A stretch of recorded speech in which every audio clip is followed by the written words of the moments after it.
Olá, eu sou a Alanis. Eu sou a Luana.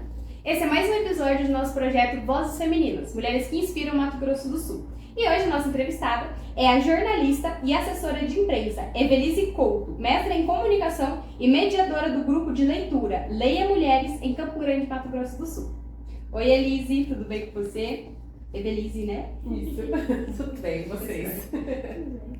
Que mudança você enxerga acontecendo nas novas gerações e mulheres no mercado de trabalho?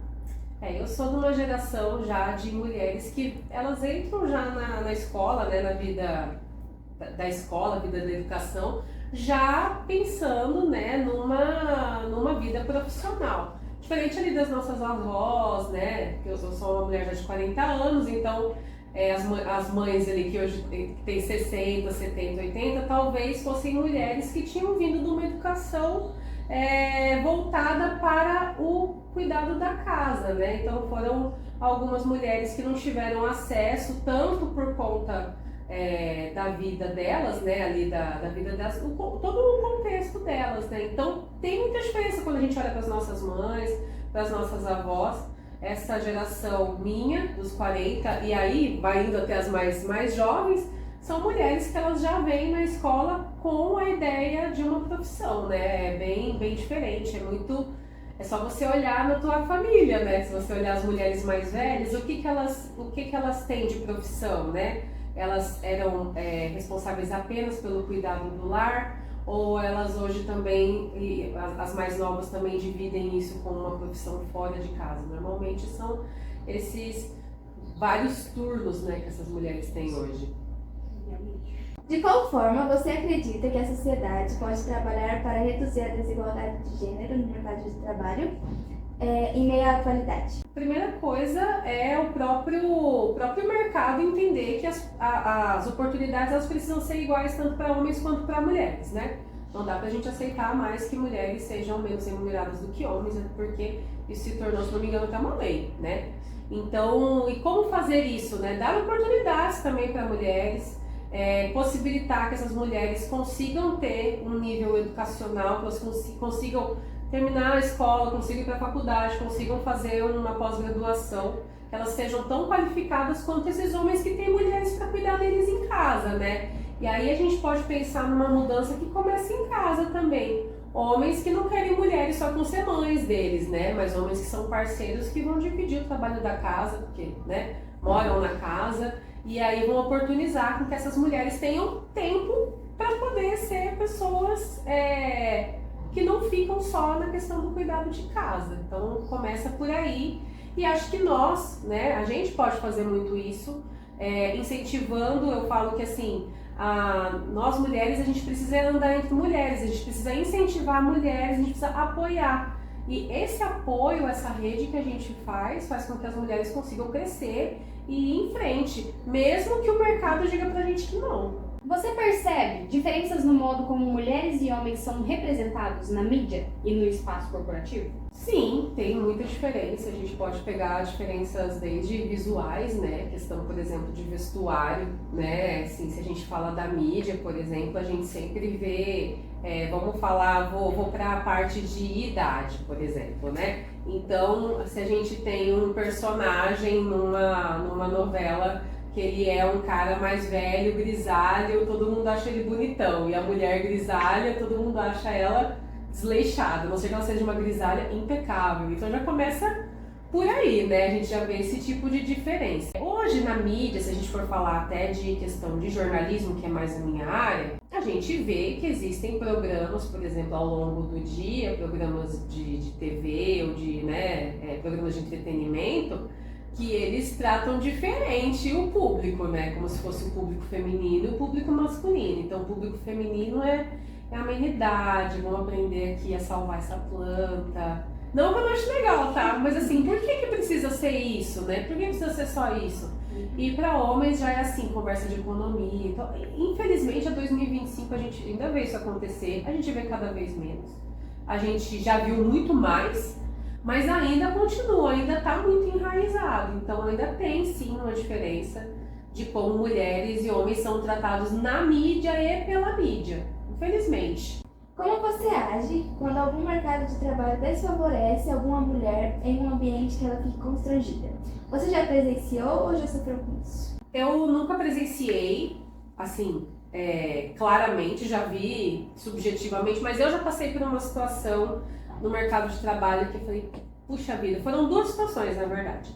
Eu tive um assistente, na época que eu trabalhei num órgão público, e ele veio para ser meu assistente. E ele não aceitava o fato de uma mulher estar numa posição de chefia com ele. Então ele me sabotava de todas as maneiras. E aí um dia eu chamei ele, era um menino muito mais novo que eu, não tinha metade da experiência de trabalho que eu tinha. Ele realmente era uma pessoa que era para estar no cargo de assistente e tudo bem, sem problemas. Mas ele não tinha inteligência emocional para isso. Eu poderia ser uma assistente mulher, poderia ser um assistente homem. Ele não ia ter inteligência emocional para nenhum dos dois. Mas eu acho que piorava porque ele realmente era uma pessoa que tinha arraigado nele, assim, atitudes machistas, pensamentos machistas. E um dia, não sei se vocês já assistiram o Diabo Veste Prada, e tem a Miranda, que ela não é a melhor pessoa do mundo, ela é uma chefe muito abusiva, inclusive, mas as pessoas cansaram de ver chefes homens abusivos, e aí eles falam isso no filme, né? Eles falam assim, se fosse um homem, ele ia só estar sendo um cara assertivo, um cara duro, um cara que faz e acontece. E ela não, por ela ser uma mulher e fazer as mesmas coisas que um homem faria, ela é vista como megera, como bruxa. E eu falei pra ele, você assistiu o Diabo Veste Prada? E contei, né? Então, você tá fazendo a mesma coisa comigo. E eu não era metade do que a Miranda era, não era 1/10 do que a Miranda era. E a outra situação foi numa entrevista de emprego. Eu uma vez fui numa entrevista de emprego com uma empresa muito grande. Na época eu já tinha atendido, como eu tenho muito tempo de trabalho, e eu já atendi muita empresa grande, assim, né? E aí quando eu cheguei com o meu currículo, nossa, que legal, é bem o que a gente precisava, vi que você tem experiência nisso que a gente precisava mesmo e tal. E aí a última pergunta que me fizeram foi se eu queria ser mãe. E aí eu até então eu não tinha, e foi uma mulher que me entrevistou, e eu até então não tinha decidido se ia ou não ser mãe, não sou, optei por não ser. E na época eu falei, olha, eu não sei, devia ter deve ter uns 10 anos isso. Eu falei, olha, eu ainda não sei. Ah, tá, muito obrigada. Não me chamaram, passou um pouco, eu vi que foi chamado um menino para minha vaga, um homem com muito menos experiência do que eu. Então aquilo me deixou uma coisa meio... Será que foi por causa da minha última resposta? Eu nunca vou saber, mas me pareceu que foi.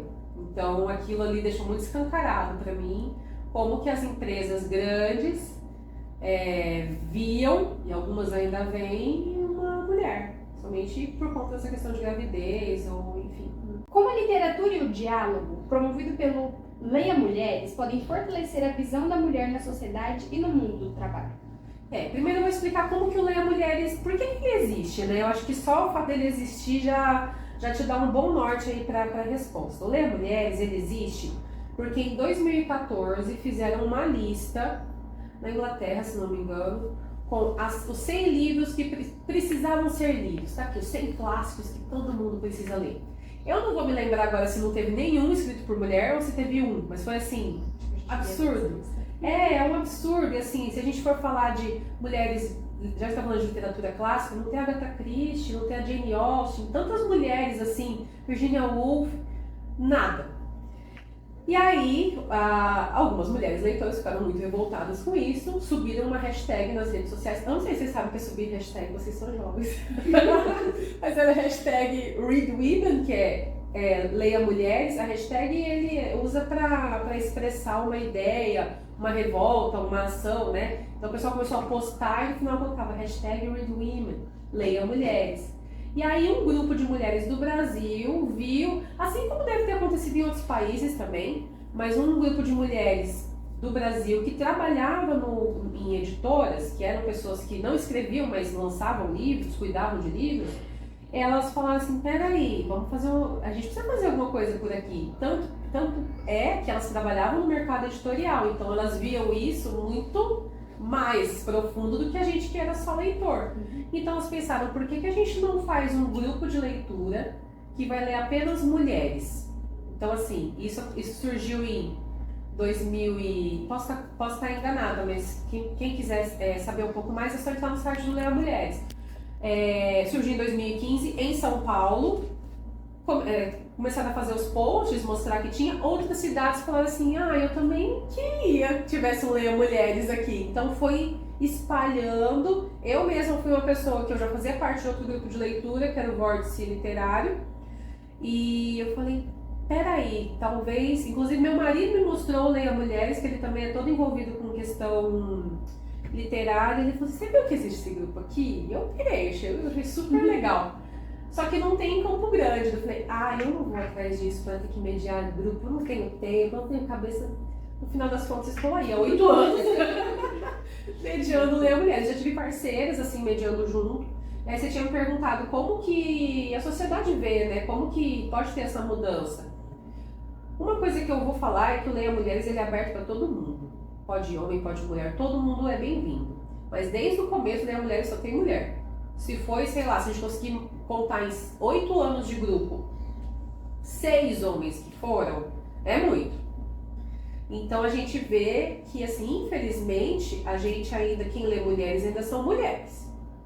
Os homens não estão interessados em ler mulheres, talvez. A gente pode chegar nessa discussão, nessa conclusão. Mas mais do que isso, talvez os homens não estejam interessados em discutir livros escritos por mulheres com outras mulheres. E a gente já tem outra questão que dá pra gente problematizar aqui em cima também. Mas é muito curioso uma mudança de comportamento que eu, como leitora, tive. Quando eu comecei a mediar o Leia Mulheres, eu já era uma pessoa que gostava de ler e tudo mais. Mas a minha estante tinha poucas mulheres. Tinha a Agatha Christie, Marion Zimmer Bradley, que é do Brumas de Avalon, a autora do Harry Potter, super controversa, né? Não vou entrar nessa discussão, mas eram as mulheres que estavam ali no meu. Depois de um tempo, hoje eu acho que eu basicamente só leio mulheres. E não é porque, vou ler porque eu só leio mulheres. Não, é como se tivesse dado uma virada de chave tanto minha quanto do mercado, que o mercado não é bobo, né? Então se a gente vê que um movimento igual o Leia Mulheres consegue se espalhar para mais de 120 cidades, o mercado que não é bobo falou, opa, talvez a gente precise dar espaço para elas, né? Tem engajamento nisso aqui, a palavra é exatamente essa. E não porque o mercado é legal, porque o mercado quer ganhar dinheiro, então é isso. Então, mesmo que a gente tenha o mercado dando as cartas, mais uma vez, pelo menos a gente conseguiu levar para um lado interessante, que é vamos ler mais mulheres. E também para desmistificar um pouco do, isso aqui é literatura de mulher, isso aqui é para isso aqui é literatura de mulher, sabe? Não, mulher escreve de tudo, assim como homem escreve de tudo. E mulheres falando sobre determinados assuntos é muito mais rico, sabe? Então, eu acho que só tem a ganhar, né? Quando a gente abre esse leque, a gente traz essa diversidade toda. E assim, não estou falando só de mulheres, pode ser também leitura, autores LGBTQIAP+, né? Então a gente pode... mulheres negras, a gente começa também a abrir mais, e aí abrir a cabeça para essas vivências que não são as nossas. Eu achei muito interessante o projeto também, a gente ter lido aqui. Legal. Muito importante ter também a valorização do trabalho público. Sim, vocês são bem-vindos, todos são bem-vindos, na verdade, no Ler. A gente fala que normalmente é 18+, mas assim, ensino médio acho que já dá para ir ler, só olhar, a gente sempre posta os livros que vão ser os próximos livros que serão lidos, então dá uma olhadinha, né, e pode participar, não tem problema nenhum. Como a linguagem e a comunicação podem ser usadas para desafiar alguém que quer te diminuir tanto no trabalho quanto em ambiente público? E o que isso pode acabar prevenindo de alguma forma? Primeiro, a gente entender o que está acontecendo é muito importante, a gente ter noção, às vezes a gente passa por uma agressão, passa por uma situação que a gente não consegue nem entender aquilo como uma agressão, né? Às vezes chamado de alguma coisa, você nem consegue entender o que é. Então você ter a informação de que aquilo que você está passando não é legal, é abusivo, já é um primeiro passo para você virar para o outro e falar assim, peraí, né? Então a comunicação é importante aí, Primeiro de tudo, a base de tudo é ter conhecimento. Você entender o que está acontecendo, você ter conhecimento e acesso à informação. O segundo É porque é uma linha muito tênue, né? Porque a primeira coisa que eu pensei, vamos xingar a pessoa. Nós somos civilizados.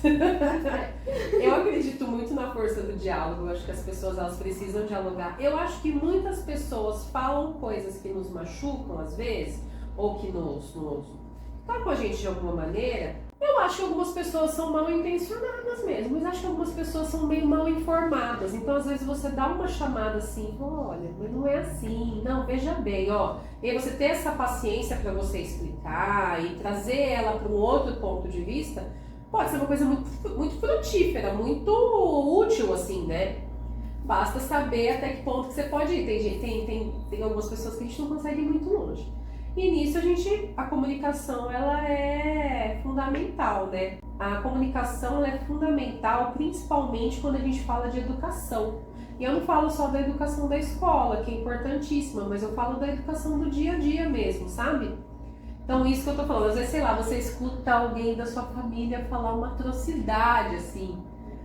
E às vezes aquela pessoa falou aquilo porque é tudo que ela tem de informação. Ela conseguiu formar aquilo ali a partir de um repertório que ela tem, de coisas que ela aprendeu ao longo da vida. E às vezes você vai lá e fala, não, mas veja bem. Às vezes você dá uma explicada. Às vezes a pessoa vai aceitar, às vezes a pessoa não vai estar nem aí, mas pelo menos você foi e fez a sua parte. Então eu acho que o diálogo ele é um caminho. A gente vai até onde a gente pode também e a gente consegue ensinar só quem está disposto a aprender. Então tem que sempre pensar nisso. Não sei se era isso que vocês tinham pensado, mas pelo menos é o que eu tenho feito na vida, assim. A gente vai até onde dá. De que forma a pesquisa sobre os movimentos de mães podem contribuir para o entendimento do papel social e político no trabalho feminino?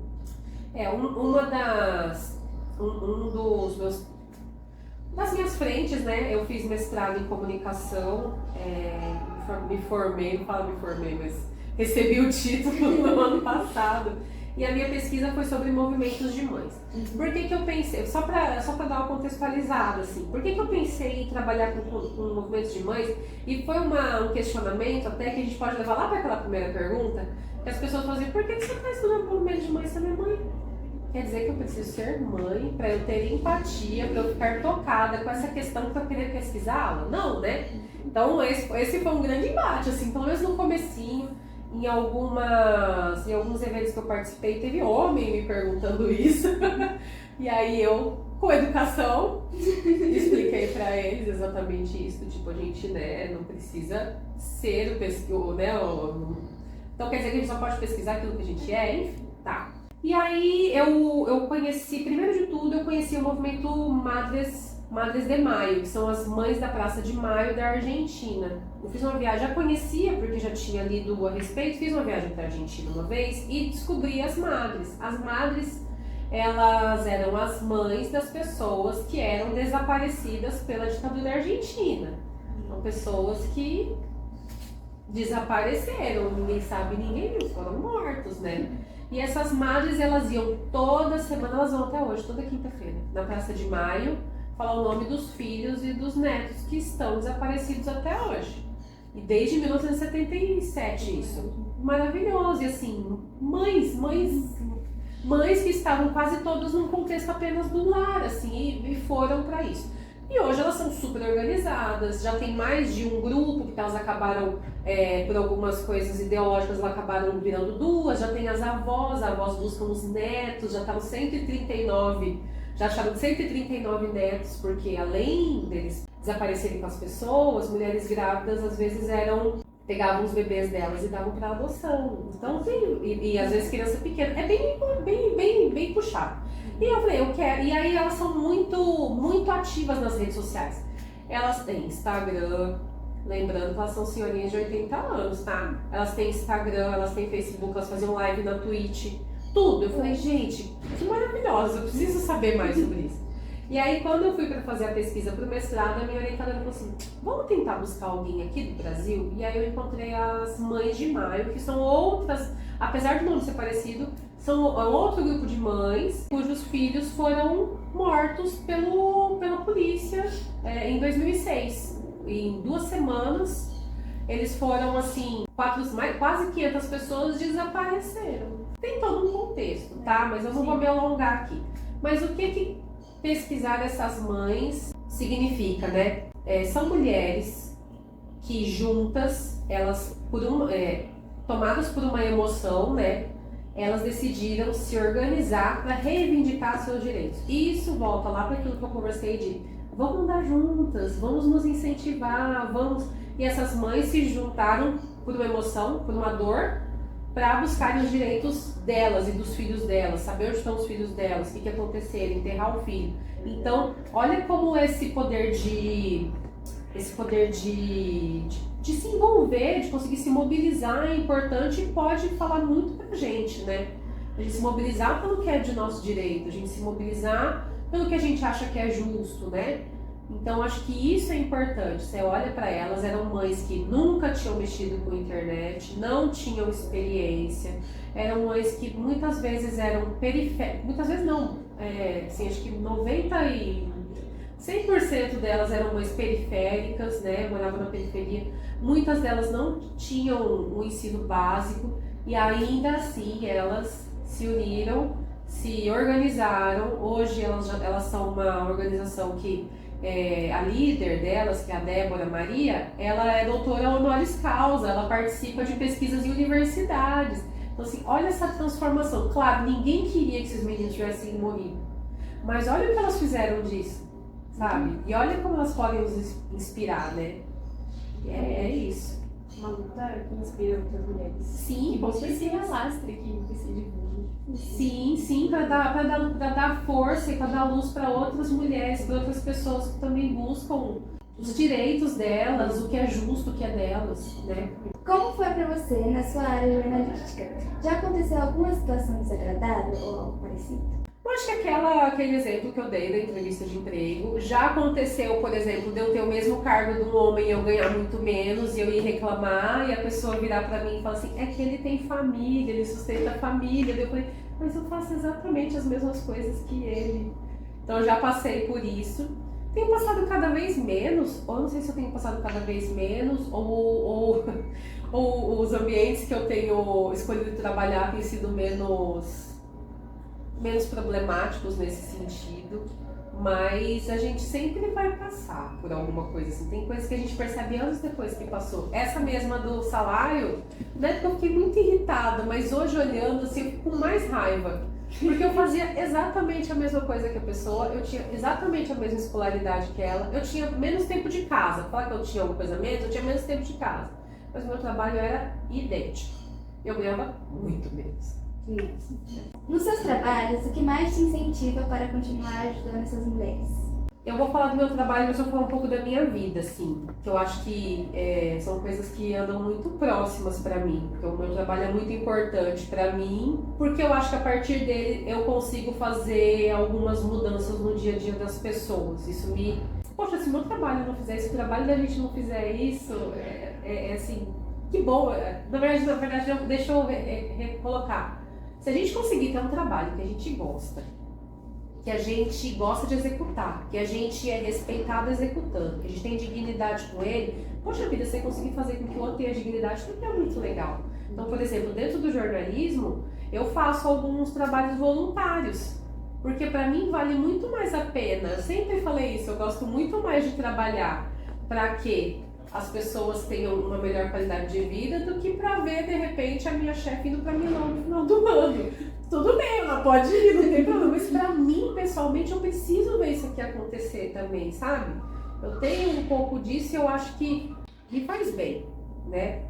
E aí eu vou falar um pouco disso. Normalmente eu tenho muitas amigas mulheres, muitas, e a gente tenta entre nós estar sempre fazendo com que todo mundo gire bem, que cresça, que consiga ter um alento, consiga ter uma palavra boa, consiga... Então eu acho que isso também faz a diferença entre nós ali. E de certa forma, eu vejo que cada uma de nós leva isso para o trabalho também e tenta fazer mini ilhas de segurança para outras mulheres também, sabe? Então acho que é isso, eu acho que é automático, não é uma coisa que é pensar, eu vou fazer isso, eu sou mulher, quero todas as mulheres também. Não, vida do dia, assim, sabe? É por isso, mas vida do dia. É isso. Não satisfatório, né? Ajudar outras pessoas. Não, tipo, é como você não saber terminar seu dia, não é nem ajudando as pessoas, que eu acho muito assim, olha, eu vim aqui salvar e ajudar essa pessoa. Não é nem isso, é com que a pessoa tenha um dia um pouco melhor, sabe? Que a trajetória dela seja um pouco mais leve, porque de todo mundo é muito conturbada com tudo, né? Então se a gente consegue ter essas ilhas de apoio, é muito legal. Essas foram as nossas perguntas. Esse foi mais um episódio da nossa entrevista do Vozes Femininas. E é isso. Tchau. Tchau.